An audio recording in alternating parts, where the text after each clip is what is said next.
Assalamualaikum warahmatullahi wabarakatuh. Kembali lagi di channel Slamet Untung.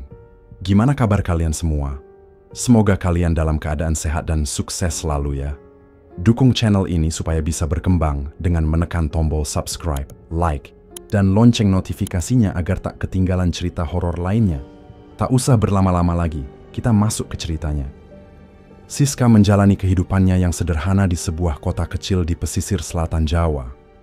Ia adalah perempuan berusia 26 tahun yang bekerja sebagai resepsionis sekaligus asisten rumah tangga di sebuah motel tua yang terletak tak jauh dari pantai. Motel itu bukanlah tempat mewah, hanya bangunan sederhana dengan 8 kamar yang sering disewa oleh pelancong, nelayan, atau pasangan yang mencari tempat untuk bermalam. Siska sudah bekerja di motel itu selama 3 tahun. Awalnya, ia menganggap pekerjaannya cukup menyenangkan, meski gajinya tidak besar, tetapi cukup untuk membantu ibunya yang tinggal di desa bersama adik bungsunya. Ayahnya sudah lama meninggal, membuat Siska menjadi satu-satunya tulang punggung keluarga. Namun, keadaan mulai berubah. Sejak pandemi beberapa tahun lalu, motel tempatnya bekerja semakin sepi. Pengunjung tidak lagi seramai dulu, dan pemilik motel, Bu Rini, mulai sering mengeluh tentang kesulitan keuangan. "Kalau begini terus kita bisa gulung tikar," ujar Bu Rini suatu malam, sambil menatap daftar tamu yang kosong. "Aku tahu kamu butuh pekerjaan ini, tapi aku juga nggak bisa bayar karyawan kalau nggak ada pemasukan." Siska hanya diam. Ia memahami situasi itu, tapi ia juga tidak punya pilihan lain. Mencari pekerjaan di kota kecil seperti ini bukan perkara mudah, apalagi untuk seorang perempuan dengan pendidikan pas-pasan seperti dirinya. Kehidupan di kota kecil itu tidaklah mudah meski indah dengan pantainya yang asri dan hutan-hutan yang masih alami. Perekonomian di sana sangat lesu. Sebagian besar warga hidup sebagai nelayan, petani, atau bekerja di sektor pariwisata yang tidak menentu.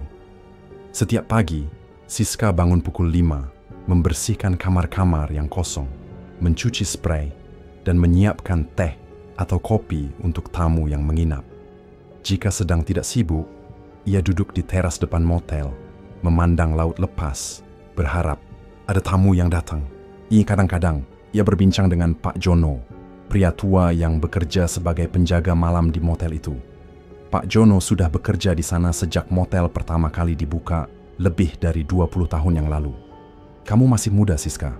Seharusnya kamu cari pekerjaan yang lebih baik," kata Pak Jono. Suatu sore, ketika mereka duduk di bangku kayu di depan motel, Siska hanya tersenyum. Ia mau tahu maksud Pak Jono baik, tapi keadaannya tidak semudah itu. Ia tidak punya koneksi, tidak punya ijazah tinggi, dan yang paling penting, ia tidak bisa meninggalkan ibunya di desa. Malam hari di motel seringkali terasa sunyi.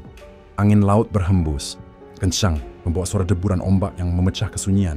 Jika tidak ada tamu, Siska sering duduk di meja resepsionis, memainkan ponselnya, berharap waktu berlalu lebih cepat. Namun, sejak beberapa bulan terakhir, ia mulai merasa ada sesuatu yang berubah. Motel itu selalu sepi, tapi sekarang keheningannya, ia terasa berbeda, terasa lebih berat, lebih menekan. Kadang-kadang, Siska merasa ada seseorang yang memperhatikannya dari kegelapan. Setiap kali ia menoleh, tidak ada siapa-siapa. Ia juga mulai mengalami mimpi-mimpi aneh. Dalam mimpinya, ia selalu berada di tepi pantai pada malam hari. Laut tampak lebih gelap dari biasanya, dan ada sosok wanita berbaju hijau berdiri di kejauhan. Wanita itu tidak bergerak, hanya menatapnya dengan mata tajam yang membuat Siska bergidik. Ketika ia bangun, keringat dingin mengalir di dahinya. "Apa aku terlalu stres?" gumamnya pada diri sendiri. Ia mencoba mengabaikan perasaan itu, tapi semakin hari semakin sulit untuk menepisnya. Sampai akhirnya, suatu malam, sesuatu terjadi, sesuatu yang mengubah hidupnya selamanya. Malam itu, motel tempat Siska bekerja kembali sepi. Hanya ada satu kamar yang terisi oleh seorang pria paruh baya yang datang sendirian. Selepas itu, semua kamar kosong. Bu Rini sudah pulang sejak sore, meninggalkan motel dalam penjagaan Siska dan Pak Jono, penjaga malam yang sudah uzur. Siska duduk di meja resepsionis, menatap layar ponselnya dengan kosong. Ia membuka aplikasi lowongan kerja, mencoba mencari peluang pekerjaan lain yang mungkin bisa ia ambil. Namun, kebanyakan pekerjaan di kota kecil ini membutuhkan ijazah yang lebih tinggi atau pengalaman yang tidak ia miliki. "Hah, percuma," gumamnya sambil menyandarkan kepala di kursi kayu yang sudah reot. Angin laut bertiup kencang malam itu, membawa aroma asin dan hawa dingin yang merayap masuk lewat celah-celah jendela. Suara ombak yang menghantam pantai terdengar lebih keras dari biasanya. Pak Jono, penjaga malam yang sudah uzur itu, duduk tak jauh darinya, menyeringai dengan wajah penuh keriput. "Itu suara angin, Pak," kata Siska mencoba menenangkan dirinya sendiri. Pak Jono hanya menggelengkan kepala. "Aku sudah puluhan tahun kerja di sini. Aku tahu mana suara angin dan mana suara orang," ujarnya, suaranya berat dan tegas. Mereka berdua terdiam sejenak. Di luar, suara ombak semakin keras, menggetarkan dinding motel yang rapuh. "Ada orang yang nangis, Siska," lanjut Pak Jono pelan. Suaranya serak. Suara nangis itu lirih, besoknya dia hilang. Siska menelan ludah, menatap Pak Jono dengan tatapan bingung. Ia tidak percaya hal-hal mistis, tapi entah kenapa, malam itu ada sesuatu yang membuat bulu kuduknya berdiri. Malam itu, setelah motel benar-benar sepi, Siska mencoba tidur di kamar belakang. Namun, begitu matanya terpejam, ia kembali mengalami mimpi yang sama. Ia berdiri di tepi pantai, mengenakan baju tidurnya yang tipis. Ombak bergulung dengan perlahan, tetapi laut jauh lebih gelap dari biasanya. Langit di atasnya tidak berbintang, hanya hitam pekat seperti tidak ada akhir. Di kejauhan, sosok wanita berbaju hijau kembali muncul. Kali ini, wanita itu lebih dekat, tidak lagi berdiri diam. Perlahan, wanita itu berjalan ke arah Siska. Jantung Siska berdegup kencang. Ia ingin bergerak, ingin berlari, tapi tubuhnya terasa kaku. Ketika wanita itu semakin dekat, akhirnya Siska bisa melihat wajahnya. Wajah yang cantik tetapi pucat, tapi matanya seperti tidak memiliki bola mata, hanya putih seluruhnya. Suara itu terdengar menggema di telinganya, suara lembut yang memiliki kekuatan tak terbantahkan. "Siska." Suara itu memanggil namanya, penuh dengan bisikan yang memerangkap pikirannya. Siska tersentak bangun, napasnya tersengal. Keringat dingin membasahi tubuhnya. Ia memeriksa jam di ponselnya, pukul 3 pagi. Kenapa mimpi ini selalu datang? Bisiknya pada diri sendiri, berusaha menenangkan jantung yang masih berdebar. Ia mencoba kembali tidur, namun rasa takut terus menghantuinya. Keesokan pagi, saat Siska sedang menyapu halaman depan motel, matanya tertumbuk pada sesuatu yang membuatnya terdiam. Di jalan setapak yang mengarah ke pantai, ada jejak kaki telanjang yang terlihat basah seolah baru saja keluar dari air. Jejak itu tidak hanya satu, tetapi banyak, seperti ada seseorang atau sesuatu yang berjalan dari pantai menuju motel. Yang membuatnya semakin merinding adalah fakta bahwa jejak itu berhenti tepat di depan pintu motel, lalu menghilang begitu saja. Siska memandangi jejak itu dengan napas tertahan. Ada perasaan tidak nyaman yang menjalar di tubuhnya, merayap perlahan dari ujung jari hingga ke tulang punggungnya. Ia menoleh ke arah pantai. Dari kejauhan, ombak bergulung perlahan, tapi matanya tertarik pada sesuatu di sana.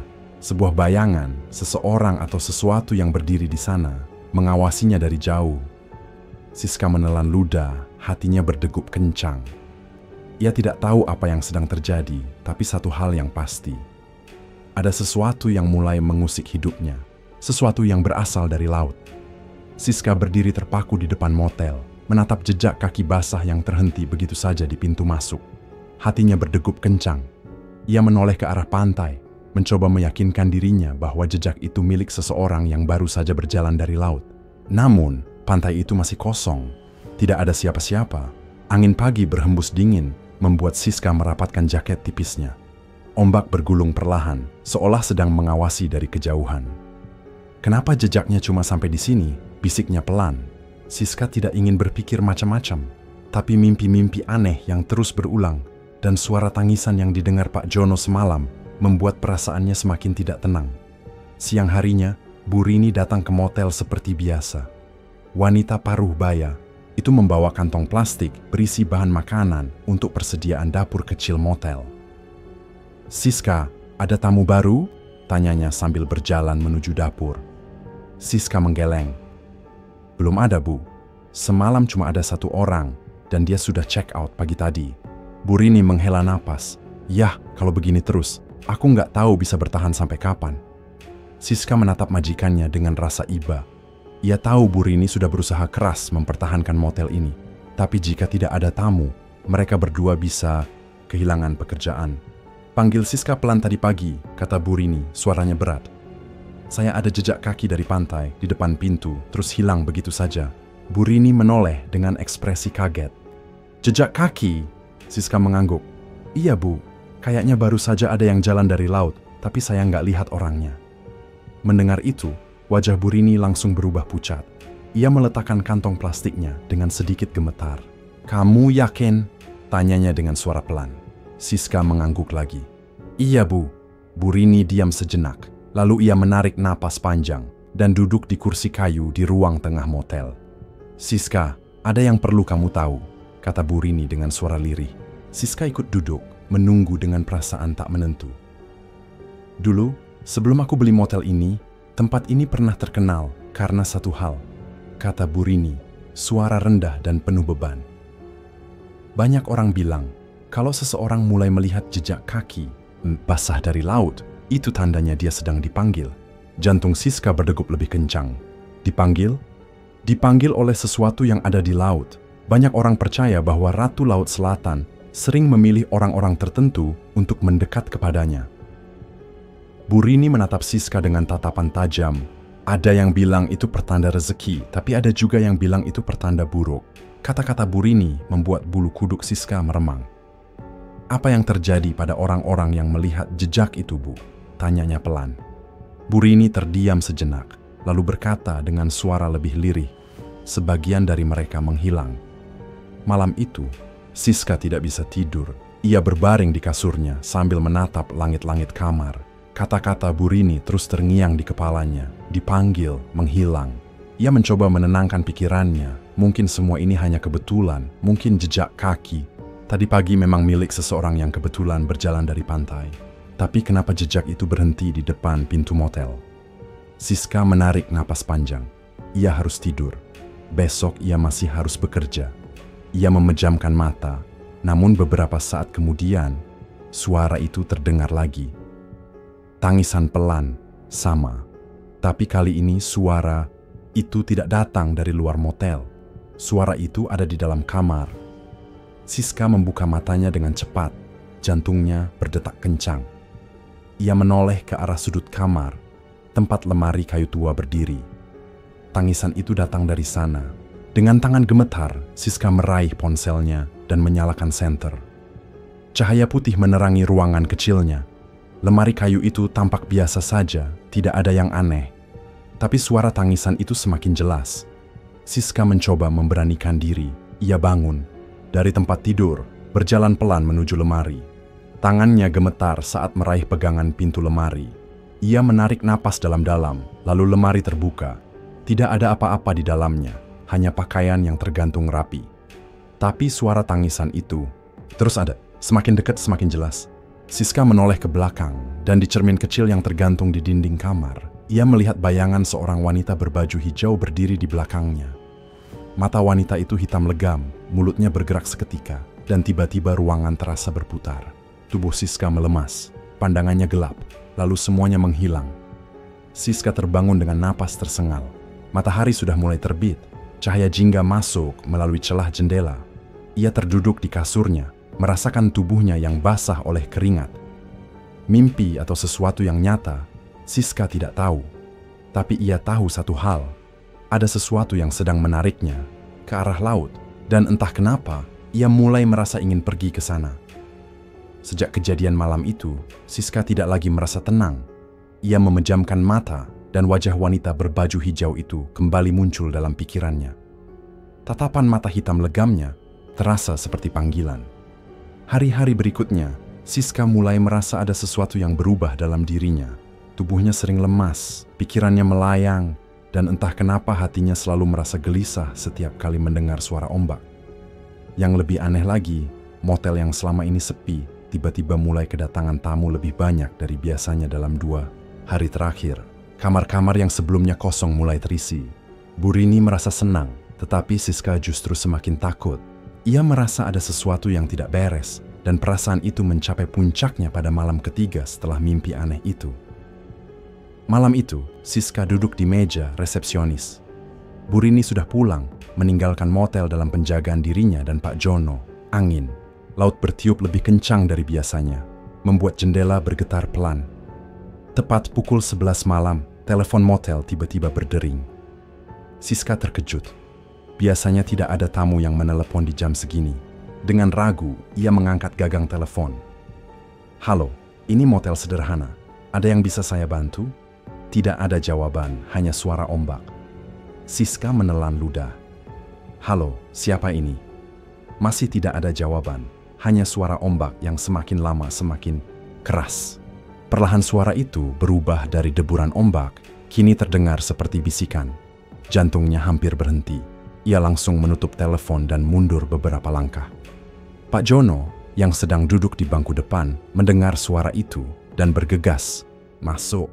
"Kenapa, Siska? Mukamu pucat begitu?" Siska menoleh dengan tatapan ketakutan. "Telepon barusan. Ada yang manggil nama saya, tapi nggak ada orangnya." Pak Jono mengernyit. Ia melangkah mendekati telepon, lalu mengangkatnya. Senyap. Tidak ada suara. "Apapun," kata Pak Jono dengan santai. "Mungkin ada yang iseng." Tapi Siska tahu itu bukan orang iseng, karena suara itu sama dengan suara wanita berbaju hijau. Keesokan harinya, Siska tidak tahan lagi. Ia harus mencari tahu apa yang sebenarnya sedang terjadi padanya. Ia ingat satu nama, Mbah Suryo, seorang dukun tua yang tinggal di desa seberang. Orang-orang sering mengatakan bahwa Mbah Suryo tahu banyak tentang dunia gaib, terutama tentang Nyi Roro Kidul dan hal-hal yang berkaitan dengan pantai selatan. Siang itu, setelah Bu Rini pergi ke pasar, Siska diam-diam meninggalkan motel dan berjalan menuju desa seberang. Perjalanan ke rumah Mbah Suryo tidak mudah. Ia harus melewati hutan kecil dan beberapa ladang kosong sebelum akhirnya sampai di sebuah rumah tua yang dikelilingi pepohonan besar. Siska mengetuk pintu kayu rumah itu. Tidak ada jawaban. Ia menunggu beberapa saat, lalu mencoba mengetuk lagi. Tiba-tiba suara serak seorang pria terdengar dari dalam. "Masuk saja, Siska." Siska langsung merinding. Ia belum memperkenalkan diri, tapi orang di dalam sudah tahu namanya. Dengan ragu, ia membuka pintu dan masuk ke dalam.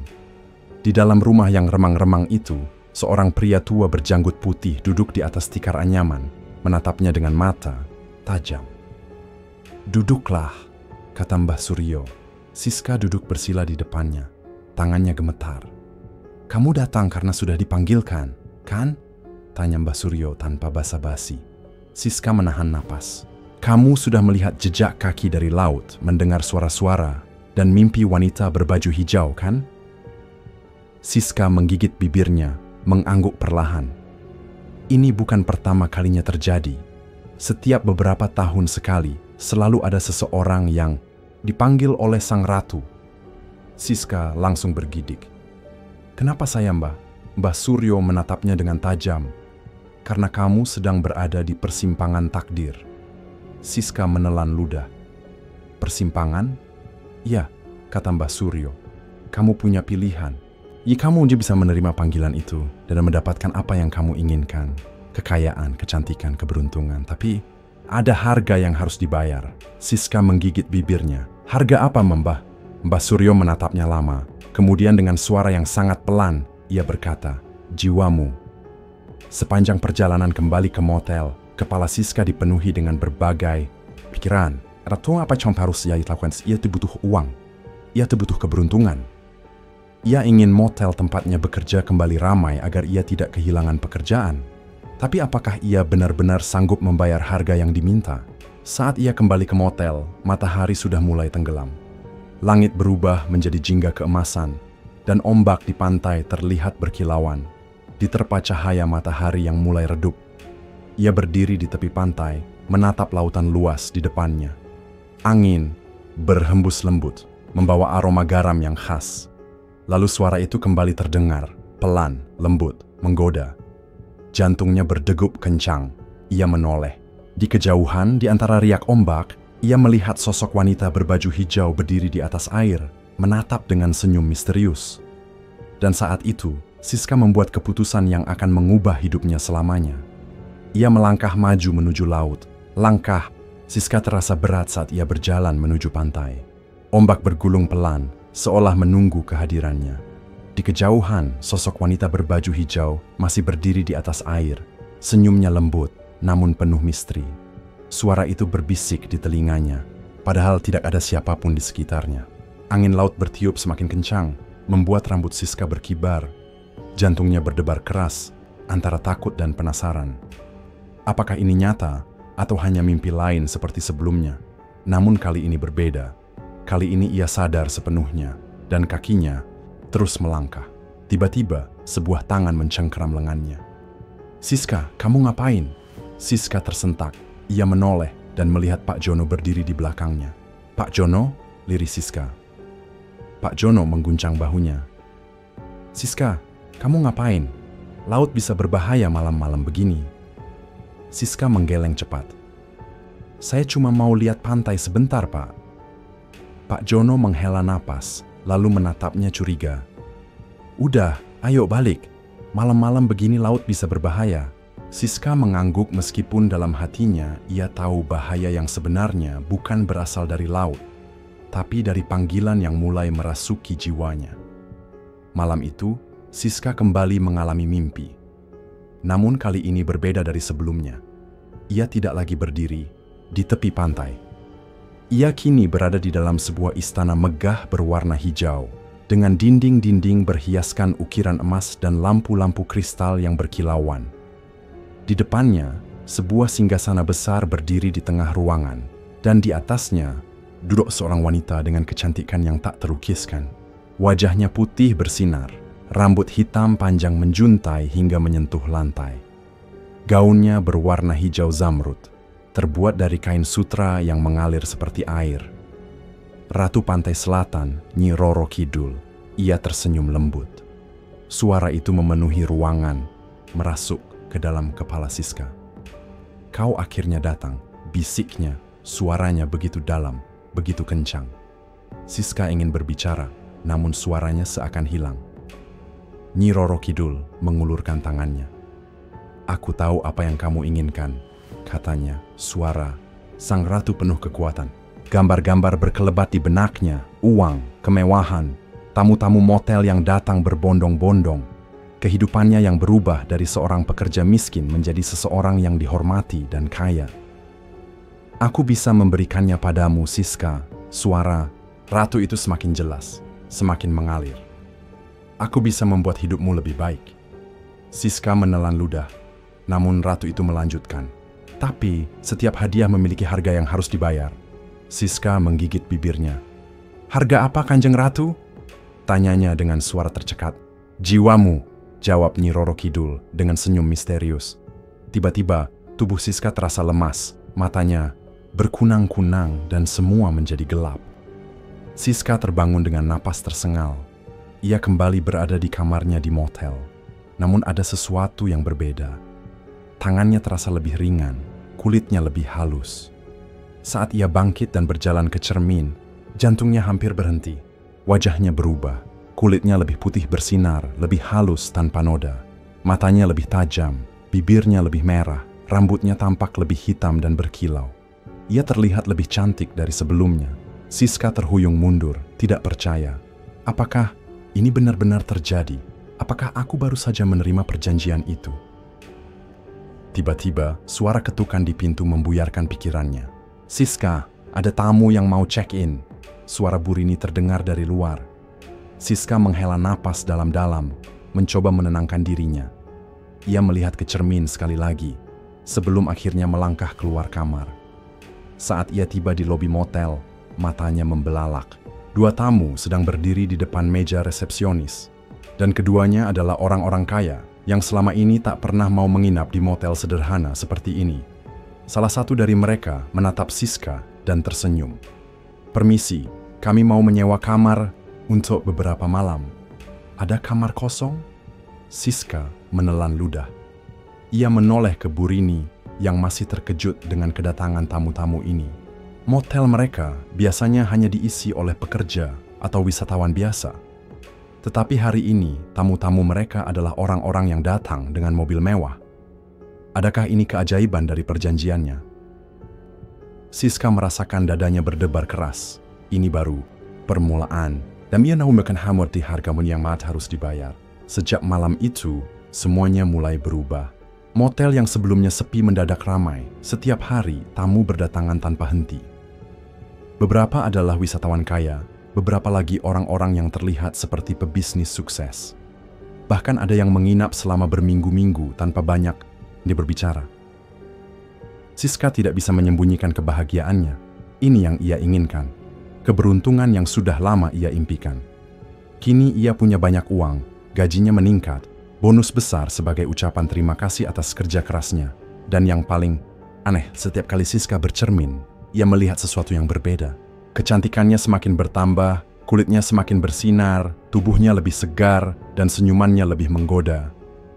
Seakan ada aura yang mengelilinginya, membuat siapapun yang melihatnya terpesona. Namun di balik semua itu, ada ketakutan yang mulai muncul. Karena semakin banyak keberuntungan yang ia dapatkan, semakin banyak kejadian aneh yang mulai terjadi. Dan semuanya dimulai dari sebuah kamar nomor 08. Salah satu tamu paling aneh yang pernah datang ke motel adalah seorang pria paruh baya bernama Pak Darmawan. Ia datang dengan mobil hitam yang mahal, mengenakan setelan jas rapi, dan berbicara dengan suara yang sangat tenang. "Saya ingin menyewa kamar nomor 08, katanya saat pertama kali tiba. Siska mengerutkan kening. "Maaf Pak, tapi kamar itu..." Ia ragu untuk melanjutkan kalimatnya. Kamar 08 sebenarnya bukan kamar yang sering disewa karena letaknya paling ujung, dan suasananya selalu terasa lebih dingin dibanding kamar lain. Tapi sebelum ia bisa menolak, Pak Darmawan tersenyum tipis. "Tidak apa-apa, saya suka kamar itu," katanya. Bu Rini yang juga ada di meja resepsionis saat itu langsung menyetujuinya. "Kalau Bapak mau, tentu saja bisa. Ini kuncinya." Siska menatap Pak Darmawan saat ia mengambil kunci dan berjalan menuju kamar. Ada sesuatu yang aneh dengan pria itu, tapi Siska tidak bisa menjelaskannya. Hari pertama berlalu tanpa masalah. Hari kedua Pak Darmawan masih berada di kamar. Hari ketiga, ia tetap tidak keluar. Siska mulai merasa ada yang tidak beres. Biasanya, tamu paling lama hanya menginap 2 atau 3 malam sebelum keluar untuk jalan-jalan atau makan di luar. Tapi Pak Darmawan tidak pernah keluar sama sekali. Tidak ada suara dari kamarnya, tidak ada panggilan untuk meminta layanan kamar, seolah-olah ia tidak ada di dalam kamar itu. Pada malam keempat, sesuatu yang dingin merayap di belakang lehernya. Suara itu, suara yang dulu hanya ia dengar dalam mimpi. Siska langsung melompat mundur, jantungnya berdebar kencang. Suara itu datang dari dalam kamar, tapi saat ia melihat celah di bawah pintu, ia menyadari sesuatu yang membuatnya nyaris berteriak. Tidak ada bayangan kaki di dalam kamar itu. Kamar itu kosong, atau penghuninya bukan manusia. Siska berlari kembali ke meja resepsionis, wajahnya pucat pasi. Bu Rini, yang sedang menghitung uang di laci kasir, menatapnya heran. "Siska, kamu kenapa?" Siska menelan ludah, berusaha mencari kata-kata. "Pak Darmawan, dia..." Namun sebelum ia bisa menjelaskan, telepon motel tiba-tiba berdering keras. Siska dan Bu Rini terlonjak kaget. Siska mengangkat telepon dengan tangan, gemetar. "Halo?" Suara yang menjawab dari seberang membuat darahnya membeku. "Terima kasih sudah menerima saya di sini, Siska." Itu suara Pak Darmawan, tapi suaranya tidak terdengar seperti suara manusia biasa. Siska merasakan sesuatu merayap di tengkuknya. Ia menoleh ke arah kamar nomor 8 dan matanya melebar ketakutan. Di jendela kamar, itu tampak sosok Pak Darmawan menatapnya dengan senyum yang tidak wajar. Senyumnya terlalu lebar, matanya terlalu hitam, dan kulitnya pucat seperti mayat yang sudah lama tenggelam di laut. Siska menjerit dan menjatuhkan gagang. Telepon. Bu Rini langsung berdiri panik. "Siska, ada apa?" Tapi saat Bu Rini menoleh ke arah jendela kamar nomor 8, sosok itu sudah menghilang. Hanya ada ombak yang bergulung di kejauhan. Malam itu, Siska menyadari sesuatu yang mengerikan. Pesugihan yang ia lakukan memang membawa keberuntungan, tapi motel ini bukan lagi tempat biasa. Tempat ini sudah menjadi penginapan bagi mereka yang datang dari dunia lain. Malam itu, Siska tidak bisa tidur. Bayangan Pak Darmawan yang tersenyum menyeramkan di jendela kamar nomor 8 terus menghantui pikirannya. Siapa dia sebenarnya? Atau lebih tepatnya, apa dia? Siska mencoba meyakinkan dirinya bahwa itu hanya halusinasi saja, bahwa semua ini hanya kebetulan. Tapi semakin ia mencoba mengabaikannya, semakin banyak kejadian aneh yang terjadi di motel. Dan semuanya semakin menjadi-jadi sejak kamar nomor 8 ditempati. Beberapa hari setelah kejadian itu, Siska mulai mendengar laporan dari tamu-tamu lain. Bu Sri, seorang ibu rumah tangga yang menginap bersama keluarganya, mendatangi meja resepsionis dengan wajah ketakutan. "Mbak Siska, saya minta pindah kamar," katanya dengan suara bergetar. Siska mengernyit. "Kenapa, Bu?" Bu Sri melirik ke arah suaminya lalu berbisik. "Tadi malam saya dengar suara orang menangis dari kamar sebelah." Siska melihat daftar kamar yang ditempati ibu itu. Kamar nomor 6. "Ya," Bu Sri mengangguk. Siska langsung merasakan bulu kuduknya meremang. Kamar nomor 6 berada tepat di sebelah kamar 8. "Suara menangisnya dari dalam kamar?" tanya Siska hati-hati. Bu Sri mengangguk. "Cement?" "Iya, suaranya jelas banget. Kayak perempuan nangis terisak-isak. Padahal saya yakin kamar sebelah kosong." Siska menahan napas. Ia tahu kamar nomor 8 memang tidak kosong, tapi yang ada di dalamnya bukan manusia. Siska mencoba tersenyum, menenangkan. "Mungkin tamu baru, Bu. Tapi kalau Ibu mau pindah kamar, saya bisa aturkan." Bu Sri langsung mengangguk. "Makasih, Mbak." Ia diam di meja resepsionis, kiranya kacau. Ia ingin mengecek kamar nomor 8, tapi hatinya menolak. Karena jauh di dalam dirinya, ia tahu ia tidak akan menemukan sesuatu yang bisa dijelaskan dengan logika. Malamnya, Siska kembali bermimpi. Ia kembali berdiri di dalam istana hijau yang megah dengan dinding berhiaskan emas dan lantai yang memantulkan cahaya. Di sana, di atas singgasana megah, duduk seorang wanita yang kecantikannya tak bisa diungkapkan dengan kata-kata, Nyi Roro Kidul. Suara sang ratu lembut namun mengandung kekuatan yang tidak bisa ditolak. Siska menundukkan kepala. "Kanjeng Ratu," Nyi Roro Kidul tersenyum tipis. "Apakah kau menikmati hadiahmu?" Siska menggigit bibirnya. Saya bersyukur, Kanjeng Ratu." Sang ratu mengangguk perlahan. "Motelmu kini ramai, uang mengalir deras. Kau lebih cantik, lebih beruntung." Siska mengangguk cepat. Semua yang dikatakan sang ratu benar. Tapi suara Nyi Roro Kidul menjadi lebih berat. "Apakah kau siap menerima bayarannya?" Jantung Siska berdebar. "Apa maksud Kanjeng Ratu?" Nyi Roro Kidul bangkit dari singgasananya dan berjalan mendekati Siska. "Setiap perjanjian memiliki harga," bisiknya, "dan waktunya hampir tiba." Siska merasa kakinya lemas. "Apa yang harus saya lakukan?" tanyanya dengan suara gemetar. Sang ratu tersenyum. "Teruslah menerima tamu-tamu istimewaku." Siska menahan napas. "Tamu-tamu istimewa? Apa yang dimaksud adalah mereka yang berasal dari dunia lain?" Nyi Roro Kidul mengangkat tangannya, dan dalam sekejap, Siska melihat kilasan gambar-gambar mengerikan. Motel yang kini penuh dengan tamu-tamu yang wajahnya pucat. Orang-orang yang masuk ke kamar tapi tidak pernah keluar. Sosok-sosok yang berdiri di lorong motel dengan mata kosong. Siska tersentak mundur, keringat dingin membasahi tubuhnya. Aku tidak bisa." Nyi Roro Kidul menatapnya tajam. "Kau sudah memilih jalan ini, Siska." Siska membuka mulut, ingin berbicara, tapi tiba-tiba ruangan itu bergetar hebat. Ombak besar menerjang dinding istana, dan dalam sekejap semuanya menjadi gelap. Siska terbangun dengan napas memburu. Ia masih berada di kamarnya, namun saat ia mendengar suara orang-orang berteriak dari luar, ia tahu mimpi itu bukan sekadar mimpi. Sesuatu telah terjadi. Ia bergegas keluar menuju lobi. Di sana, Bu Rini berdiri dengan wajah pucat. Para tamu motel berkumpul dengan ekspresi ketakutan. "Ada apa?" tanya Siska panik. Bu Rini menunjuk ke arah tangga. "Siska, ada yang meninggal di kamar 8. Jantung Siska seakan berhenti berdetak. Perlahan ia melangkah ke arah tangga. Di depan kamar 8, beberapa orang berdiri dengan wajah tegang. Dan di antara mereka, Pak Darmawan tergeletak. Matanya melalak lebar, biru seperti seseorang yang tenggelam di dalam laut selama berhari-hari. Bu Rini menutup mulutnya, berusaha menahan tangis. Dia ditemukan pagi ini. Tapi yang aneh, Mbak, kamar ini terkunci dari dalam. Siska menelan. Luda, ia melihat ke pintu kamar 8 yang masih tertutup rapat. Bagaimana mungkin seseorang meninggal seperti itu di dalam kamar yang terkunci? Siska menunduk menatap tubuh Pak Darmawan.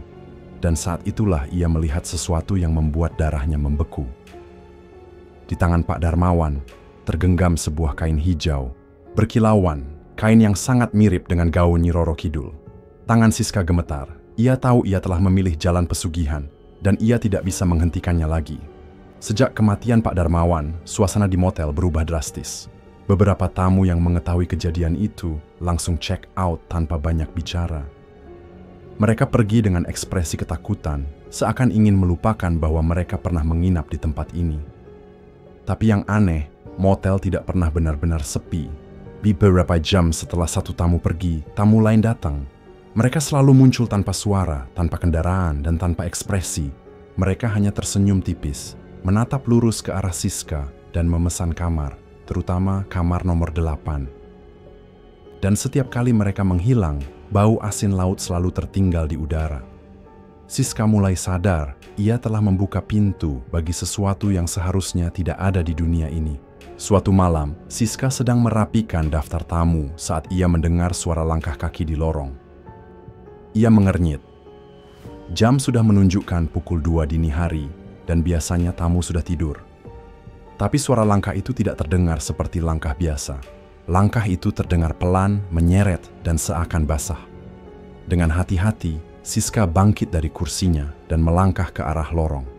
Saat ia mengintip ke ujung koridor, jantungnya berhenti.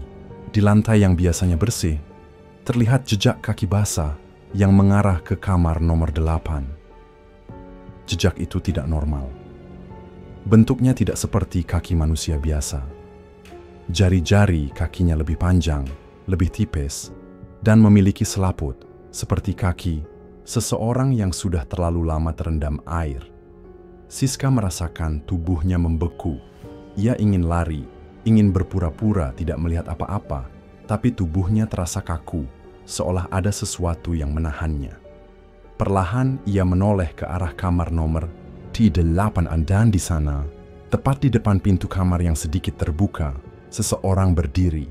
Siska tidak bisa melihat wajahnya dengan jelas, tapi ia tahu itu bukan manusia.